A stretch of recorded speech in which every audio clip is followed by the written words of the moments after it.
You must hear what just happened. Israel has carried out a military operation in Qatar. Do you know what followed? The Emir of Qatar called Donald Trump on the phone, furious, and demanded, "Why didn't you stop this action?" And Trump's response? Childish. Foolish. He said, "Israel only told us shortly before the move. By then it was impossible to stop it. Can you imagine?" He then loudly promised, "It won't happen again. Israel won't target you again." But what does a person naturally think? That Trump is lying? Because the U.S. could have prevented it. Their defense systems don't need Israel's permission. America has the most advanced military technology in the world. And then came Netanyahu. He made an emergency address, but not to his own people, directly to Qatar. He said, "Yes, we carried out this action in Qatar, and we have the right to operate anywhere in the world if Hamas leaders are hiding there. Look at America. They went into Pakistan, took out Osama bin Laden in Abbottabad. Did anyone question their right? No. They had the authority to do it, and so do we."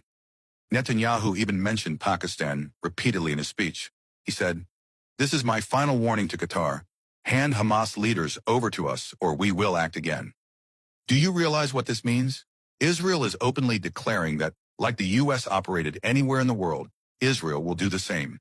Enter any country at any time, wherever Hamas may be hiding. But there are two exceptions. Israel cannot move against Russia or China. That's beyond them. But smaller countries, they are vulnerable.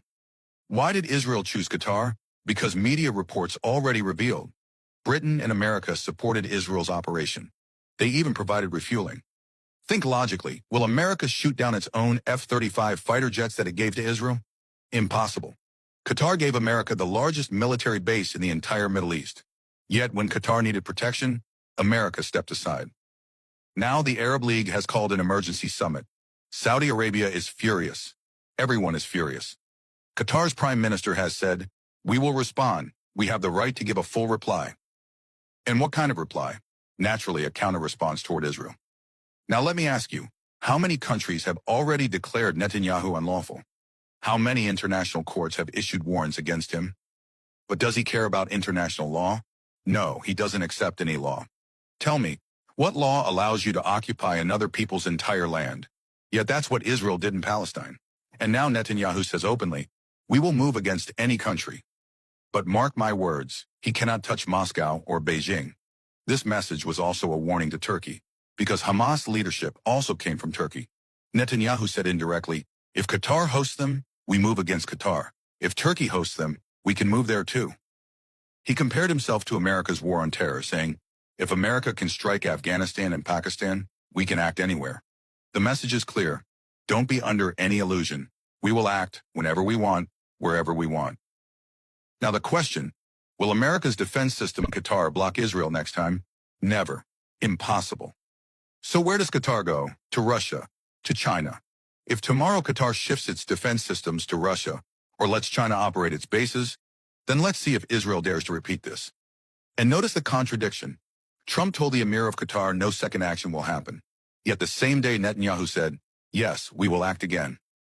Do you see the deception? Do you see the collusion? America and Israel are in this together. But despite everything, this last Israeli operation in Qatar was a failure. Why? Because Hamas leadership is safe. They weren't taken out. Still, the world should understand. Things are escalating. Poland has already faced an incident. NATO is considering Article 4. Article the 5th of May follow, meaning direct confrontation with Russia. Step by step, the world is moving toward a global conflict. And Qatar now faces a choice. Does it stay with America, which betrayed it? Or does it turn toward Russia and China, who can actually guarantee its protection? My friends, remember this. Israel will keep acting, but it cannot dare to challenge Russia or China. The Middle East map is being redrawn before our eyes. The storm of conflict is coming. Stay tuned. This is Truth Uncovered.